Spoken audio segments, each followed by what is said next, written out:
Bienvenue dans la dernière édition d'ESPN FC. Je suis Dan Thomas, accompagné de Craig Burley et Shaka Hislop. On commence avec l'un des joueurs stars de l'Euro. Dani Olmo est, bien sûr, l'un des acteurs clés de la victoire de l'Espagne dans le tournoi. Où jouera-t-il la saison prochaine? Il a une clause libératoire qui expire bientôt. Beaucoup sont arrivés au Barça en difficulté. Vont-ils profiter de cette clause? Peuvent-ils le faire? Et vont-ils le recruter? Accueillons Alex Kirkland pour discuter de l'avenir de Dani Olmo. Et n'oublions pas, Alex, que Dani Olmo n'a joué que parce qu'un milieu de terrain du Barça s'est blessé. Oui, tout à fait. Pedri, bien sûr, a dû quitter l'équipe. Dani Olmo l'a remplacé. Pourrait-on voir la même chose se produire avec le Barça? Écoutez, je pense que le Barça adorerait faire venir Dani Olmo s'il le pouvait. En termes de gros transferts retentissants cet été, ça ne fait pas beaucoup. Plus important que de potentiellement recruter deux des meilleurs joueurs de l'équipe qui vient de remporter l'Euro, Nico Williams et Dani Olmo. Nico Williams et Dani Olmo. Je pense qu'il faut toujours considérer ce que fait le Barça en relation avec ce que fait le Real Madrid.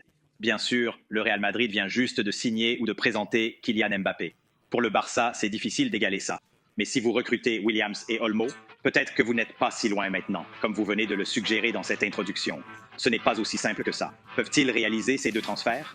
Ce n'est pas si simple. On a l'impression qu'ils sont assez confiants concernant Nico Williams. Il semble que pour Williams, ils pensent que le joueur veut venir et ils ont dit qu'ils pouvaient le faire. Et pas seulement eux, même Javier Tebas, le président de la Liga, a dit que le Barça était proche de pouvoir conclure un accord comme celui de Nico Williams. Mais peuvent-ils faire venir à la fois Nico Williams et Dani Olmo? C'est plus compliqué. Mais pour que cela se produise, je pense qu'il faudrait voir Barcelone laisser partir un joueur, et pas n'importe lequel. Vous voyez, un départ important, une grosse vente pour lever des fonds et compenser ce qu'il devrait débourser pour Olmo. Le problème que j'ai avec ça, c'est que Frenkie de Jong devra alors devenir le milieu défensif, et je sais qu'il peut le faire, mais n'oublions pas que quand il était absent l'an dernier, c'est Andrés Christensen qui a joué à ce poste. Et la raison, c'est qu'ils ont essayé de mettre Ilkay Gundogan à cette place et ça ne marche pas. Ça ne fonctionne pas. C'est un joueur qui aime se projeter dans la surface, un peu comme Dani Olmo. Donc ce n'est pas... Ça amène un autre très bon joueur, mais ça ne résout pas certains des problèmes que Barcelone avait. Le gros problème qu'ils ont,